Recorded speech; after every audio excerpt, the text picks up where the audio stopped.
Home tuition চ্যানেলে সবাইকে স্বাগত। ছোট বন্ধুরা, আজ আমি ক্লাস 3-র উইংস পার্ট 1 বইটা তোমাদের সামনে আলোচনা করব। তো চলো শুরু করি। রিভিশন লেসন ক্লাস 3-র উইংস বইয়ের পার্ট 1-এর রিভিশন লেসনটা চলো আজকে তোমাদের সাথে ভালো করে বুঝিয়ে কিভাবে তোমরা লিখবে, ফিল আপ করবে, সেটা আমরা চলো শিখে নিই। Activity 1, arrange. অ্যারেঞ্জ মানে কি? সাজাও, মানে সাজাতে হবে। তাহলে দেখো কি আছে, আগে এটা ভালো করে পড়ে বুঝতে হবে। Arrange the letters to make meaningful ওয়ার্ডস, অর্থাৎ এলোমেলো বর্ণগুলোকে সাজিয়ে অর্থপূর্ণ শব্দ তৈরি করো। 1 ইজ ডান ফর ইউ, একটি তোমাদের জন্য করে দেওয়া হলো। দেখো এখানে এলোমেলোভাবে দেওয়া আছে, এমন একটা শব্দ তৈরি করতে হবে যেটা কিন্তু অর্থ থাকবে। যেমন একটা দেখো এলোমেলো ছিল, এটা COW করে দেওয়া আছে। কাউ মানে কি? আমরা সবাই জানি কাউ মানে গরু। তো এটা দেখো কি আছে, IGP, তাহলে আমরা এটা এভাবে অবশ্যই লিখতে পারি, PIG, পিগ। পিগ মানে কি? পিগ মানে হচ্ছে শুকরছানা। তারপরে দেখো এটা কি হবে? টাইগার, TIGER, টাইগার মানে বাঘ। তারপরে 4 নাম্বারটা দেখো এলোমেলো আছে, এটা আমরা এইভাবে লিখতে পারি, SHEEP। শিপ মানে কি? শিপ মানে ভেড়া। তারপরটা দেখো HORSE, হর্স মানে কি? ঘোড়া। তারপরটা দেখো SNAKE, স্নেক মানে কি? সাপ। তাহলে দেখো সাজিয়ে অর্থযুক্ত শব্দ আমরা তৈরি করে ফেলেছি। COW, কাউ মানে তো গরু, আমরা জানি। PIG, পিগ মানে শুকরছানা। TIGER, টাইগার মানে বাঘ। SHEEP, শিপ মানে ভেড়া। HORSE, হর্স মানে ঘোড়া। SNAKE, স্নেক মানে সাপ। তারপরে দেখো activity 2, feel in the following chart, অর্থাৎ নিচের যে চার্টটা সেটাকে পূরণ করতে বলেছে। ফিল মানে কি? পূরণ করা। ফ্রুট অফ সামার মানে গরমকালের ফলের নাম লিখতে বলেছে। গ্রীষ্মকালে বা গরমকালে তাহলে কি কি ফল হয়? আমরা এখানে ম্যাঙ্গো লিখতে পারি, আম, MANGO, ম্যাঙ্গো। ম্যাঙ্গো মানে আম। আর কি লিখতে পারি? তরমুজ, যাকে ইংরাজিতে বলি watermelon, WATER, water, MELON, melon. Watermelon মানে তরমুজ। ওয়াটারমেলনও লিখতে পারি, অথবা অন্য ফলের নামও লিখতে পারি। এটা ছাড়া তোমরা এটাও লিখতে পারো, jackfruit, JACK, Jack, FRUIT, fruit মানে কাঁঠাল। তাহলে গ্রীষ্মকালীন দুটো ফল কি কি? একটা হচ্ছে ম্যাঙ্গো মানে আম, আর একটা তোমরা লিখতে পারো ওয়াটারমেলন মানে তরমুজ, অথবা লিখতে পারো জ্যাকফ্রুট বা লিচিও লিখতে পারো, মানে লিচু। তাহলে এটা হয়ে গেল গ্রীষ্মকালীন ফলের নাম। তারপরে আমরা এদিকে দেখো ডান দিকের যে বক্সটা, সেটাতে কি বলেছে? ফ্রুট অফ উইন্টার, মানে ফ্রুট মানে ফল, উইন্টার মানে শীতকাল। তাহলে শীতকালের দুটো ফলের নাম লিখতে বলেছে। শীতকালে দুটো ফলের মধ্যে তো অরেঞ্জ মানে কমলা লেবু অ্যাভেলেবেল দেখতেই পাও তোমরা। এখন অবশ্য সারা বছরই সব ফল পাওয়া যায়, তবুও কিন্তু শীতকালীন ফল হচ্ছে অরেঞ্জ, ORANGE, অরেঞ্জ মানে কমলা লেবু। আর একটা কি লিখতে পারো তোমরা? আঙুর। আঙুরকে ইংরাজিতে কি বলে? Grapes, GRAPES, grapes. গ্রেপস মানে কি? আঙুর। তাহলে ফ্রুট অফ উইন্টার, এখানে তোমরা কি কি লিখবে? Orange, grapes. এছাড়াও শীতকালে যা যা ফল হয় সেগুলোও তোমরা তোমাদের ইচ্ছা মতো লিখতে পারো। তো যাই হোক, তারপরে দেখো নিচে কি বলেছে? Vegetables of summer, vegetable of summer, মানে ভেজিটেবলস মানে হচ্ছে শাক সবজি, সামার মানে গ্রীষ্মকাল বা গরমকাল। তাহলে গ্রীষ্মকালীন বা গরমকালে কি কি শাকসবজি হয় তাদের মধ্য থেকে দুটোর নাম লিখতে বলা হয়েছে। তাহলে গরমকালে যে সমস্ত সবজি হয় তাদের মধ্য থেকে যেমন লাউ, লাউকে ইংরেজিতে কি বলে? Guard, GAURD, guard. গার্ড মানে কি? লাউ। লাউ তাহলে গরমকালে হয়। এছাড়াও তোমরা কিন্তু লিখতে পারো bitter gourd, BITTER, bitter, GOURD, gourd. Bitter gourd মানে হচ্ছে করলা। তাহলে গরমকালে বা গ্রীষ্মকালে কি কি সবজি পাওয়া যায়? গার্ড, GOURD, গার্ড মানে লাউ, আর BITTER, বিটার, GOURD, গার্ড মানে হচ্ছে বিটার গার্ড মানে করলা। এছাড়াও তোমরা কিন্তু লিখতে পারো পটল, ঝিঙে, এগুলোও কিন্তু ইংরেজিতে লিখতে পারো। তো যাই হোক, তারপর ডান দিকে যে বক্সটা রয়েছে সেখানে দেখো উপরে কি দেওয়া আছে? Vegetables of winter. ভেজিটেবলস মানে শাক সবজি, উইন্টার মানে হচ্ছে শীতকাল। তাহলে শীতকালীন সবজির নাম কিন্তু এখানে লিখতে বলা হয়েছে। শীতকালীন সবজির মধ্যে গাজর, যেটা আমরা বেশিরভাগ দেখতে পাই, তাহলে গাজরকে ইংরেজিতে কি বলে? Carrot, CARROT, carrot. এছাড়াও আমরা কি কি দেখতে পাই? বাঁধাকপি, ফুলকপি, তাই না? তাহলে বাঁধাকপিকে ইংরেজিতে কি বলে? ক্যাবেজ, CABBAGE, ক্যাবেজ মানে বাঁধাকপি।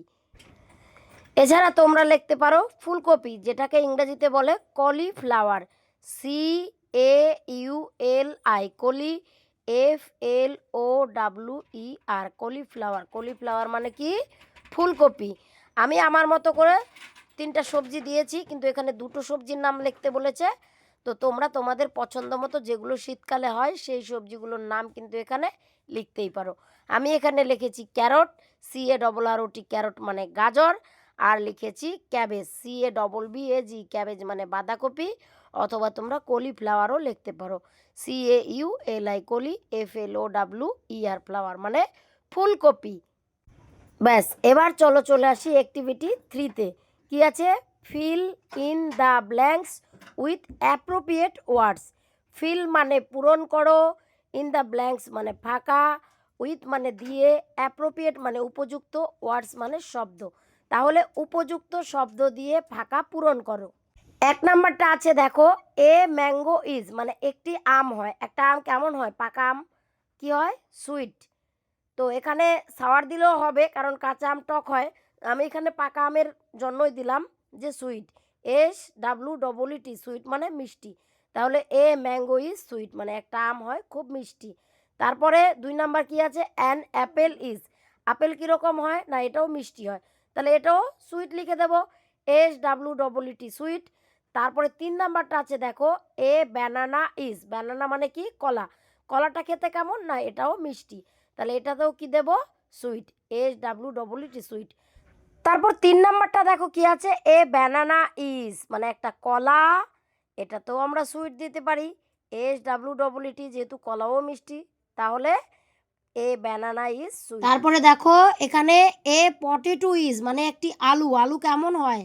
এটা আমরা টেস্টি লিখতে পারি, টেস্টি মানে স্বাদ, TASTY, tasty. A brinjal is, মানে ব্রিঞ্জল মানে বেগুন। তাহলে একটা বেগুন কেমন? এটাও যখন আমরা রান্না করে খাই খেতে স্বাদ হয়, খুব স্বাদ লাগে, তাই না? সেই জন্য এটাও আমরা লিখব টেস্টি, টেস্টি মানে স্বাদ। তারপরে এ লেমন ইজ, মানে একটা লেবু কেমন হয়? লেবু হয় টক, সাওয়ার, SOUR, সাওয়ার। তাহলে বুঝতে পেরেছ? এ ম্যাঙ্গো ইজ সুইট, একটা আম মিষ্টি। অ্যান অ্যাপেল ইজ সুইট, আপেলও মিষ্টি। এ ব্যানানা ইজ সুইট, মানে একটা কলাও মিষ্টি লাগে খেতে। এ পটেটো ইজ টেস্টি, মানে একটা আলু কেমন লাগে রান্না করে যখন খাই? টেস্টি মানে স্বাদ হয়। এ ব্রিঞ্জল মানে একটি বেগুন ইজ, এটাও টেস্টি, বেগুনও যখন আমরা রান্না করি তখনও আমাদের টেস্টি হয়। এ লেমন মানে একটি লেবু কেমন? না, সাওয়ার, SOUR, সাওয়ার। লেবুটা কেমন হয় খেতে? টক। তাহলে দেখো রিভিশন লেসনের অ্যাক্টিভিটি 1 কমপ্লিট হয়ে গেছে। আরও একবার ভালো করে দেখে নাও, আর সুন্দর করে দেখে দেখে খাতায় লিখে নাও। তারপরে দেখো অ্যাক্টিভিটি 2, এটাও দেখো কমপ্লিট হয়ে গেছে। ভালো করে একবার দেখে নাও আর সুন্দর করে লিখে ফেলো। অ্যাক্টিভিটি 3 দেখো কি আছে, এটাও দেখো কমপ্লিট। তাহলে 1 2 3 প্রথম পেজ কিন্তু আমাদের একদম কমপ্লিট হয়ে গেছে।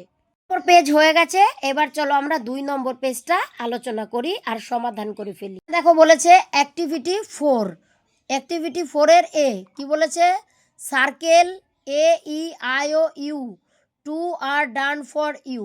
সার্কেল মানে বৃত্ত করা, বৃত্ত অঙ্কন করা। এই যে একটা গোল, এইটাকে আমরা কি বলি, বৃত্ত। তাহলে বলছে এ ই আই ও ইউ এই 5টা ওটার তোমাদের সার্কেল করতে হবে, মানে গোল আঁকতে হবে, বৃত্ত আঁকতে হবে। তো আমরা আগে প্রথমে জেনে নিই এ ই আই ও ইউ এই 5টি কি, এই 5টিকে বলে ভাওয়েল। এই 5টিকে কি বলে, ভাওয়েল। ইংরেজিতে মোট 26টা লেটার বা অক্ষর আছে। তো এই 26টা অক্ষর বা লেটারের মধ্যে 5টা হচ্ছে ভাওয়েল আর বাকি 21টি হচ্ছে কনসোনেন্ট। তাহলে এ ই আই ও ইউ এই 5টি হলো ভাওয়েল, আর বি সি ডি এরকম যে বাকি 21টা আছে এ ই আই ও ইউ এগুলো বাদ দিয়ে সেই বাকি 21টিকে বলা হয় কনসোনেন্ট। তাহলে আমাদের এখানে সার্কেল করতে বলেছে কিসে, ভাওয়েলে।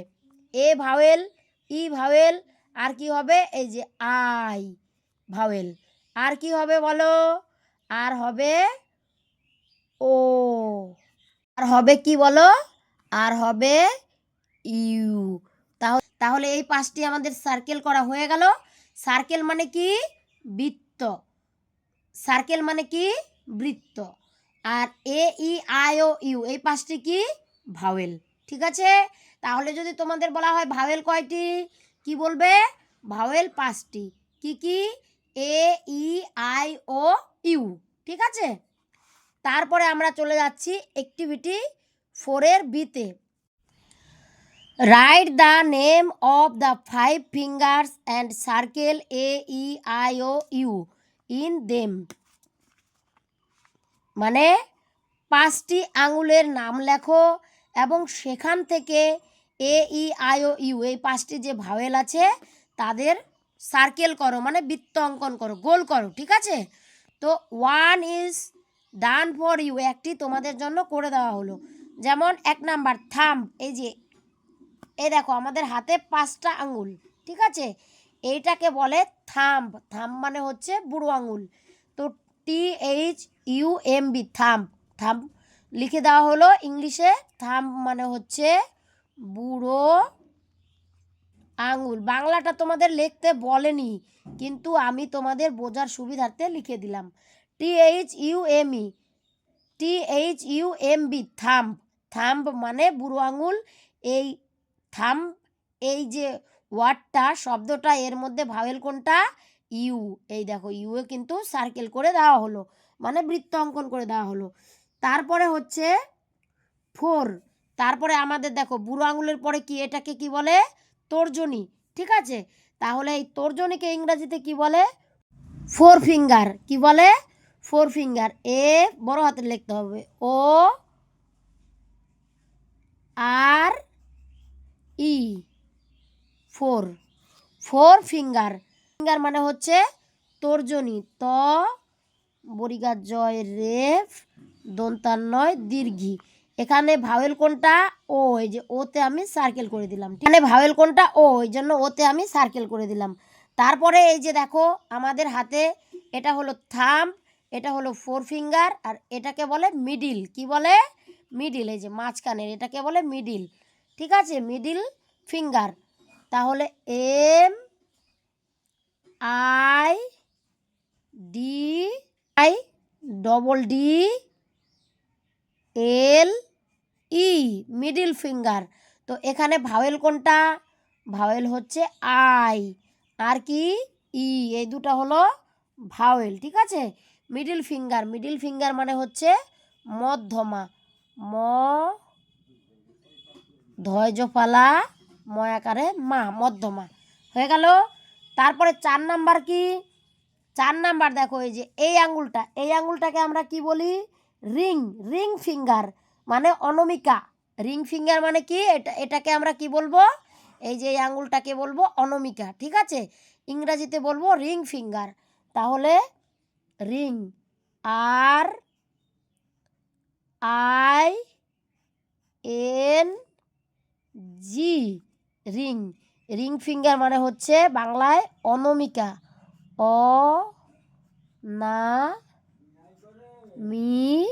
অনামিকা, ঠিক আছে? তাহলে রিং ফিঙ্গার মানে হচ্ছে অনামিকা, ঠিক আছে? তো এখানে এই যে আইটা হচ্ছে ভাওয়েল। এবার শেষ দেখো, শেষের যে আঙুলটা, এই যে এই আঙুলটা, এটাকে আমরা বাংলায় বলি কনিষ্ঠা, ইংরাজিতে হচ্ছে লিটল ফিঙ্গার। তাহলে এটা লিখতে হবে লিটল ফিঙ্গার,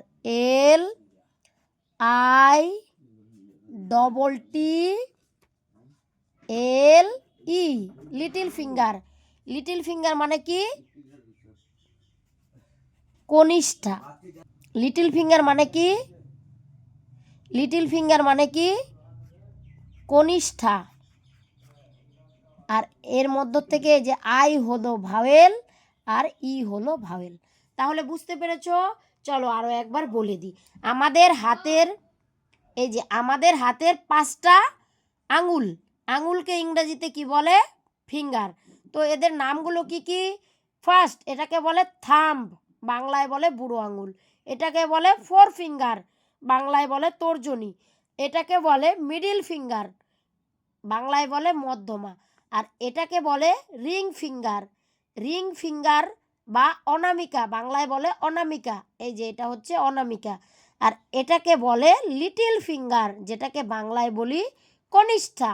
তাহলে আমাদের 5 আঙ্গুলের নাম তো তোমরা জেনে গেছো: thumb, forefinger, middle finger, ring finger, আর হচ্ছে লিটল ফিঙ্গার। কেমন? আমরা চলে আসি অ্যাক্টিভিটি 4-এর সিতে। Write the letters which are not circled, 1 is done for you. তার মানে কি? চলো, মানেটা হচ্ছে যে অক্ষরগুলিকে গোল দাগ দেওয়া হয়নি সেই সব অক্ষরগুলি লেখো। রাইট দ্য লেটার্স মানে সেই সব অক্ষরগুলি লেখো হুইচ আর নট সার্কেল, যেগুলো গোল দেওয়া হয়নি। 1 ইজ ডান ফর ইউ মানে এই যে উপরে যে আমরা আঙুলের নামগুলো লিখেছি ইংলিশে, thumb, forefinger, middle finger, ring finger, little finger, এই যে আমরা ভাওয়েলগুলোতে গোল দিয়েছি, যেমন ওতে দিয়েছি আই ইতে, এই সার্কেল মানে গোল বৃত্ত করা যে অক্ষরগুলো, লেটারগুলো, সেগুলো বাদ দিয়ে বাকি অক্ষরগুলো লিখতে হবে। একটা দেখো করে দেওয়া আছে, THUMB, তাই তো, থাম্ব। এখানে ইউএ আমরা সার্কেল করেছি গোল, সেই জন্য ইউটা আমরা এখানে লিখিনি। তাহলে এটাতে আমরা কি কি লিখবো? দেখো FRE, এই যে ওটা কিন্তু লিখবো না। তাহলে FRE। তারপরেরটা কি কি লিখবো বলো? তোমরা নিজেরাই চট করে বলো। এই দেখো M, শুধু গোল দেওয়াটা বাদ, আই বাদ, তাহলে D, তারপরে আবার D, তারপরে L, ই লিখবো না। তারপরেরটাতে কি লিখবো? RNG, আই লিখবো না, আইয়ে কিন্তু আমরা সার্কেল করেছি। তারপরেরটা কি লিখবো? LTTL, আই লিখবো না আর ই লিখবো না, যেহেতু এগুলো ফাওয়েল। তাহলে আমাদের কিন্তু 2 নম্বর পেজটাও কিন্তু ফিল আপ করা হয়ে গেল। উপর থেকে একবার ভালো করে দেখে নাও। দেখো, বুঝতে কোনো অসুবিধা হলে তোমরা অবশ্যই কমেন্টে জানিও। আশা করি কারোরই বুঝতে কোনো রকম অসুবিধা হয়নি। তাহলে আজকে আমরা শিখলাম হচ্ছে ক্লাস 3-র উইংস বইয়ের পার্ট 1-এর রিভিশন লেসনের 1 নম্বর আর 2 নম্বর পেজ। তো বাড়িতে অবশ্যই তোমরা সুন্দর করে শুনে নাও আগে ভালো করে কিভাবে আমি বুঝিয়েছি, বুঝে নিয়ে নিজেরা লেখো। যদি অসুবিধা হয় তাহলে আরও একবার দেখবে, না হলে বাড়িতে মা, বাবা, দাদা, দিদি যেই আছে তাকে একবার শুধু দেখিয়ে নিয়ে বুঝিয়ে দিতে বলবে, দেখবে তোমরা কিন্তু পারবে, খুব ভালো পারবে। ইংলিশে তোমাদের কোনো রকম সমস্যাই থাকবে না যদি হোম টিউশন চ্যানেলটা তোমরা একদম ভালো করে প্রতিদিন দেখো আর বাড়িতে বারবার করে অভ্যাস করো। পড়তেও হবে, লিখতেও হবে। তাহলে আজকের মতো ভিডিওটা এখানেই শেষ করব। এর পরের দিন নিয়ে আসবো কিন্তু উইংস বইয়ের পেজ নাম্বার 3, 4 একে একে পরপর এইভাবে চলতেই থাকবে। পুরো উইংস বইটাকে আমি কমপ্লিট করিয়ে দেব এবং সুন্দরভাবে বুঝিয়ে দেব জলের মতো করে, একদম সবাই ভালো করে কিন্তু বুঝে যাবে। তাহলে আজ এখানেই থাক, দেখা হচ্ছে পরের ভিডিওতে। ততক্ষণের জন্য টাটা।